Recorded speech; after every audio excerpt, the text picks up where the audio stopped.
सांगण्याप्रमाणे, खासदारांच्या सांगण्याप्रमाणे काम करत होते.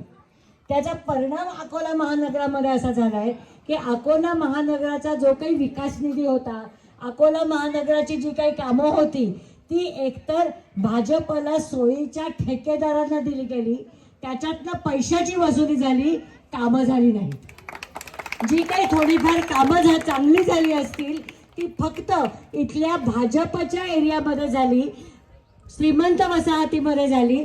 दलितांच्या वस्त्या असतील, मुसलमानांच्या वस्त्या असतील, ओबीसींच्या वस्त्या असतील, मातंग समाजाच्या वस्त्या असतील, त्या कुठेही त्या भागामध्ये कामं झालेली नाहीत. आणि त्याच्यामुळे आत्ता मतदान करताना वंचित समूहाच्या साठी कामं करणारे तिथे नगरसेवक निवडून देणं हे अत्यंत महत्त्वाचं आहे. आपण सगळे बाबासाहेबांना मानणारी माणसं आहोत, आपण सगळे अण्णाभाऊ साठेंना मानणारी माणसं आहोत, आपण सगळे शिवरायांना मानणारी माणसं आहोत, ज्योतिबा फुलेंचा आणि सावित्रीबाईंचा वारसा सांगणारी माणसं आहोत. मला इथे सांगा, इथे किती लोकांना लाडकी बहीण योजना मिळाली आहे? सगळ्यांना मिळाली. किती रुपये येतात खात्यात? 1500. ते कोण देतं? एकनाथ शिंदे स्वतःच्या खाजगी खात्यातनं देतात ना? देवाभाऊ स्वतःच्या खात्यातनं देतात. माहिती नाही दिलं. माहिती कसं नाही झालं? बँकेचं खातं आहे. मग बँकेचं पुस्तक उघडलं की आपल्या खात्यात आलेले 1500 रुपये कुठून येतात ते कळतं. आज जर मी तुमच्या खात्यामध्ये 10 रुपये पाठवले, तिथे नाव लिहून येईल अंजली आंबेडकर, म्हणजे आपल्याला पैसा कुठून येतो ते कळतं. पैसा कुठून येतो? महाराष्ट्र सरकारकडनं येतो. त्या देवाभाऊच्या खिशातलं येत नाही, एकनाथ भाऊंच्या खिशातलं येत नाही. लाडके भाऊ स्वतःच्या खिशातले पैसे देत नाही. कर भरतो की नाही आपण? महानगरपालिकेला कर भरतो, राज्य सरकारला कर भरतो. मग त्या करातनच ते तुम्हाला 1500 रुपये देतात आणि त्या करातलेच 1500 रुपये घेऊन तुम्ही काय करता? देवाभाऊला निवडून देता किंवा त्याच्या पक्षाला निवडून देता. खरंय की नाही? अरे माझं सगळ्यांना म्हणणं आहे, त्या 1500 रुपयासाठी लाडक्या बहिणी होण्यापेक्षा जिद्दीनी ताठमानेनी सावित्रीबाईच्या आणि भीमाच्या लेकी व्हा ना. दुसऱ्या कोणाला तरी मतं देण्यापेक्षा आज आपल्या इथे जगदीश कौर घुमर आपल्या प्रभागातलं उभे आहेत.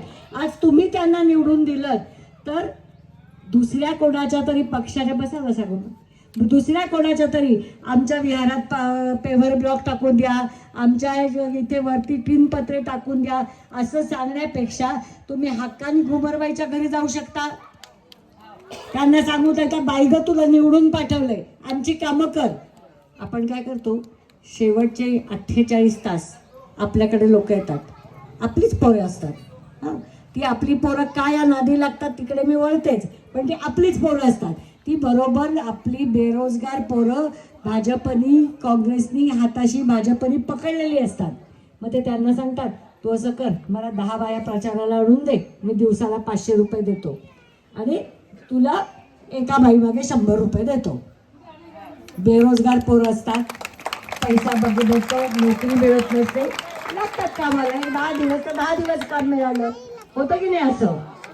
आता तुम्ही मला सांगा की असं सगळं आपण गणित मांडतो, आपलीच मतं विकतो. मग काय होतं? एका मतामागे 2000 रुपये येतात. फार स्पर्धा वाटली एखाद्या प्रभागामध्ये, तिथे एका मतामागे 5000 मतं येतात.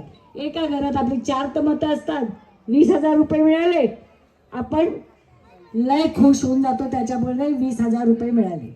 आता तुम्ही मला सांगा, कोणी तुम्हाला 5,000 रुपये दिले आणि तुम्ही त्याला मत दिलं, पुढच्या वेळेला तुम्ही त्याच्याकडे काम करून गेलात आणि त्याच्याशी भांडायला लागलात तर तो काय म्हणेल? मी जर कोणाला 5,000 रुपये देऊन मत विकत घेतलं असतं ना तर मी त्या माणसाला सुनावलं असतं. 5,000ला दिलं ना तुला, 5,000 रुपये घेतलं मग तुझं विकत, व्यवहार संपला आपला. पैसे दिले त्याच्या बदल्यात मत घेतलं, आता काय आहे?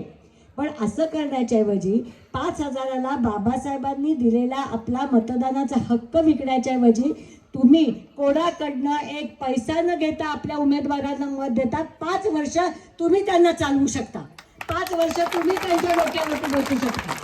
आज आपल्या इथे नितेश शांताराम मोरे आहे, जे अत्यंत प्रामाणिकपणे भारतीय बौद्ध महासभेचं काम करतायत, घरी घरी जाऊन सगळ्यांशी बोलतायत. जगदीश कौर घुमर इथे उभे आहेत. त्यांचं माहेर या सगळ्या प्रभागामध्ये आहे आणि स्वतः त्यांचा छोटासा छापखान आहे ना, झेंडे वगैरे छापण्याचा, त्याचं त्यांचं काम चालू आहे. आणि आकाश गवईला तर तुम्ही सगळेजण ओळखता. हे आपल्याकडे लोकांची अशी रोजचा संपर्क ठेवणारे, लोकांच्या मध्ये जाऊन काम करणारे 3 उमेदवार उभे आहेत. मला इथे संतोषदादा गवईंचं पण कौतुक करायचं आहे. ते पण या प्रभागातनं इच्छुक होते, पण पक्षामध्ये दुफळी पडू नाही, मतं आपली फुटू नाही, याच्याकरता त्यांनी मोठ्या मनाने आपली उमेदवारी मागे घेतली आहे. पक्षाचे कार्यकर्ते जेव्हा पक्षासाठी असा त्याग करतात तेव्हा त्यांना निवडून देणं आपलं काम असतं की नाही. हां, मग आता संतोष भाऊंनी त्याग केलाय. हे 3 जण जिद्दीने त्याच्यामध्ये उभे आहेत. त्या 3घांना निवडून पाठवणं जबाबदारी तुमची आहे. आणि आत्ता महानगरातले जे प्रश्न असतील, पाण्याचा प्रश्न आहे, तुम्हाला सगळ्यांना खूप कमी काळ आपल्याकडे एक सत्ता होती महानगरपालिकेची, पण होती. आत्ता आठवड्यात कितीदा पाणी येतं? 4 वेळेला, 4 दिवसातनं एकदा येतं. त्यावेळेला आपण ते 2 दिवसातनं एकदा वरती आणलेलं होतं. आत्ता सुद्धा निवडणुके म्हणून येतं पाणी, नाही तर येत नव्हतं. इथले जे काही विजेचे प्रश्न होते, महानगरपालिकेच्या टॅक्सचे प्रश्न होते, त्याच्या संदर्भात इथे कोणी आंदोलन केलं? आकाश भाऊंनी केलं. तुम्ही काँग्रेसच्या लोकांनी टॅक्सच्या विरोधात काही केलेलं बघितलं? शिवसेनेने का टॅक्सच्या विरोधात काही केलेलं बघितलं? मग जो पक्ष आपला घरपट्टी कमी करण्यासाठी भांडतोय, जो पक्ष आपलं विजेचं बिल वाढू नये म्हणून भांडतोय, जो पक्ष आपल्याला पाणी मिळावं म्हणून भांडतोय, अशा लोकांना आपण डावलतो आणि शेवटच्या क्षणी काहीतरी वेडवाकडं करतो. ते करू नका हे सांगण्यासाठी मी तुम्हाला इथे आलेली आहे. माझी खात्री आहे की 15 तारखेला मतदान करताना तुम्ही ताकदीने आपल्या पॅनलच्या 3ही उमेदवारांना निवडून द्याल. 3घांचीही उमेदवार निशाणी ही गॅस सिलेंडर आहे.